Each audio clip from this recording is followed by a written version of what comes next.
what means the world to me. My hood, my team, my family. Without them I could never be. So you could thank them for the man you see. See, rap was just a fantasy, and now it be my life. It used to just be flows in the sight. At a sick jam, hit the streets cause jams. He got 6 cans and shorty coming off the bench. She tryna play the 6 man, and I'm sick man, like anthrax and PE. Still gotta feed the needy. Everybody be so greedy, but I'm tryna be like Easy. Make hits like it was easy. Get back to the hood that can see me. Believe me, cause lyrics I need D. Like Jeezy, this the realest shit I ever wrote. I'm just waiting for the quotes. What's the damage? Add it up and holler back. This that true scholar rap. I won't fuck us over, I won't fuck us over, I won't fuck us over. What is up, guys? Welcome to another episode of Maximilian Must Know. This week we're going to look at the top 10 fragrances that I sampled in 2014 but do not have bottles of yet. I switched it up. Next week we're going to be looking at the top 10 fragrances that I found great value in 2014, and then we're going to do best of designer and then best of niche. But this week it's the ones that I sampled that really left an impression on me. And I have 6 honorable mentions, and then the 10. Let's get right into it. The first one is a new perfume house. I was lucky enough to get samples of every of the 3 fragrances from this guy's line. This guy I've known in the Facebook groups for a while. I love the description, the way he describes the fragrances he talks about is always amazing. So just knew this guy was going to have a good mind for this. And his company is called Zoologist. And of the 3 fragrances I sampled from them, the one that really blew my mind is Beaver. And the reason that I love Beaver so much is because it reminds me of my favorite niche scent, which is Zing by L'Artisan Parfumé, but this one is sweeter and more animalic. Beaver is a great scent, and I cannot recommend you guys try it highly enough. Next one is sort of another indie house, and including travel sprays, I now own 12 fragrances from this house. I think 5 bottles, 7 travel sprays. This one is going to be my next full bottle. There's a lot of fragrances out there that are supposed to smell like marijuana, including the new by Killian. I'm not sure if it's Smoke for the Soul, but one of them really does smell like cannabis. This one is one better. This one smells like pot brownies. It is really interesting. It's really different. I love it. From the House of Smell Bent, this one is Hungry Hippies. That's my Hungry Hippies. That's my second honorable mention.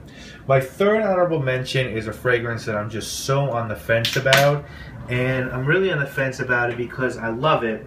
But in the same vein, you know, I have an issue with this because it does not last on my skin. And from what I've heard, it doesn't last that well on a lot of people's skin. You know, most of the people who have tried this have sort of remarked that that the longevity is a bit of an issue. Now, I might still wind up buying it because I really do enjoy it so much.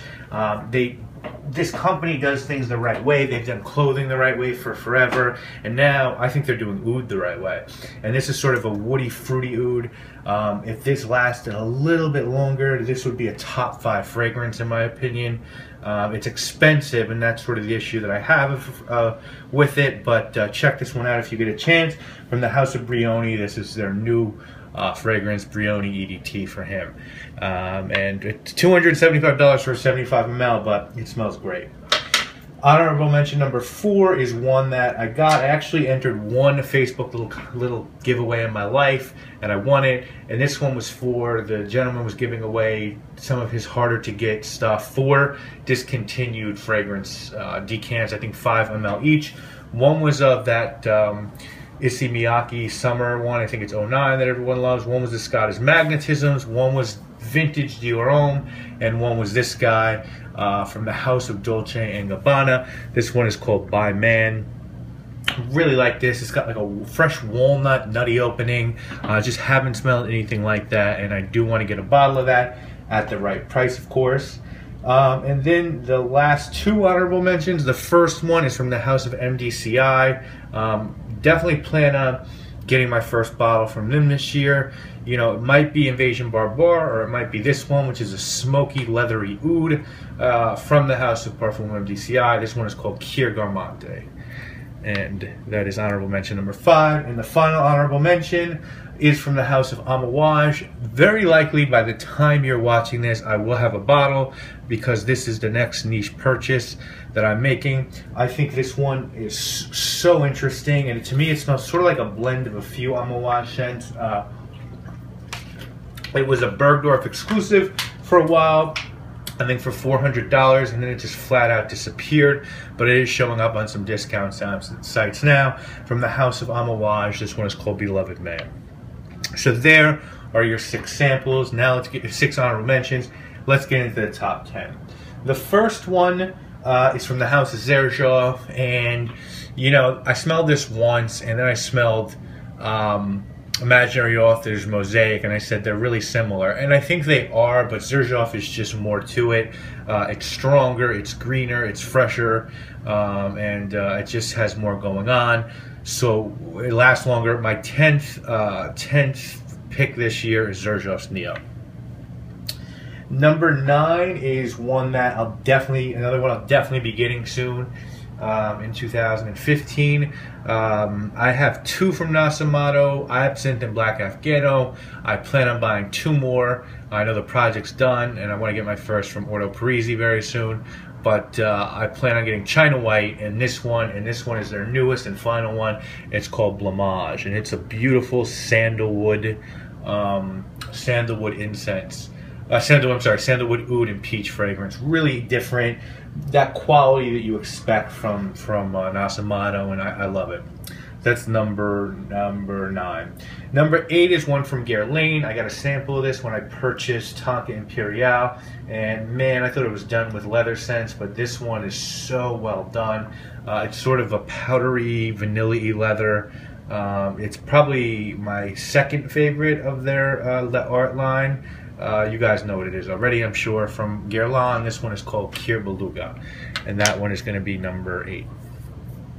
Number 7, another one that plan is to get this before the year is over. I would love to get this around the holiday season in 15, because this is a really nice holiday scent. It reminds me of the holidays because of the plum and the Japanese notes in there, the oud, the incense.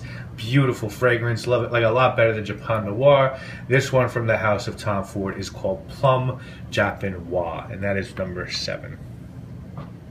Number 6 is one I want to get around the summer. I know I'm saying I'm going to get a lot in 15, but definitely one I want to get around the summer. The only reason I didn't get it this summer this year is because I just didn't have time, and there were fragrances higher on my list, but this one is now shot to the top of a summer pickup. I like it better than Virgin Island Water because I feel like it's got more tropical notes to it, including banana. Just great stuff that I got from Decant Shop. From the house of Profumi Del Forte, this one, of course, is called Apuano. 8, so that's 6. Number 5.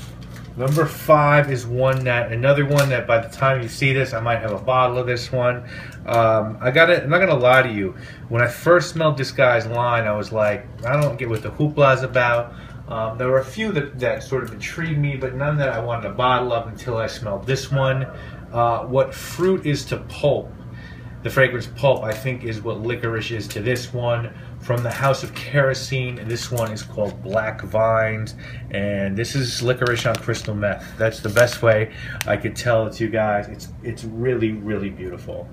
That's number 5. Number 4 is from the house of Frapon. I just passed on a bottle of this. I bought a bottle of Copal d'Azur by Age de Venustus instead, but it was between that and this, and I have the longevity issues just like anyone else, but I still really do want a bottle of this from the house of Frapon. This one is called 1270, and of course this is that boozy sort of dried fruit fragrance, and it's really, really nice. Now, number 3, I actually combined 2 because I can't pick which one I'm going to get first. I'm trying to figure it out. They're both from the very upscale Xerjoff XJ line, which is like, the fragrances are $700. The first one is Richwood, and that is sort of the rose and sandalwood fragrance of all fragrances. It's to me the best rose and sandalwood fragrance I think is out there, and I think this one to me is the best leather fragrance that I've ever smelled, and I'm a leather guy. I really like old school leathers like Nice 10 or just that style, so I really like Kir Canage. This one is XJ by Xerjoff, and those two are number 3. I'm not sure which one I'm going to get first. I'm probably going to get Richwood first, but it's going to take a while for me to pull that one off. Number 2 is another from the House of Xerjoff. They have done well on this list, as you can see. This is my favorite Xerjoff that I don't own a bottle of yet, even more so than those two.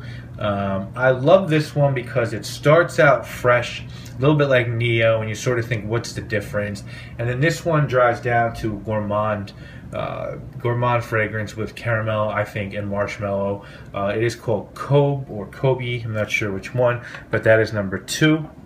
And number 1 is probably going to be my first fragrance from this house. I want to get it this year. We'll see if it shakes out. It is expensive. The house is expensive. I haven't smelled their amber extrait yet, so that might be the number one, the first one I get. But if not, it's definitely going to be this one from the House of Roja Dove. This one is called Vetiver Extrait. I thought Vetiver Extraordinaire by Frederic Malle was the best vetiver scent of all time. I was wrong. This one is like a gourmand vetiver. It's sweet, it's nutty, it's a better version of Vetiver Tonka or Vetiver Fatale. I just think it's a beautiful, beautiful fragrance. So there are the best fragrances that I sampled but didn't get full bottles yet of 2014. We'll be back next week to take a look at the top 10 value fragrances that I got in 2014. See you guys again real soon. Hope you're enjoying these videos. I'm Maximilian. I won't fuck us over on Mr. November, on Mr. November. I won't fuck us over, I won't fuck us over on Mr. November.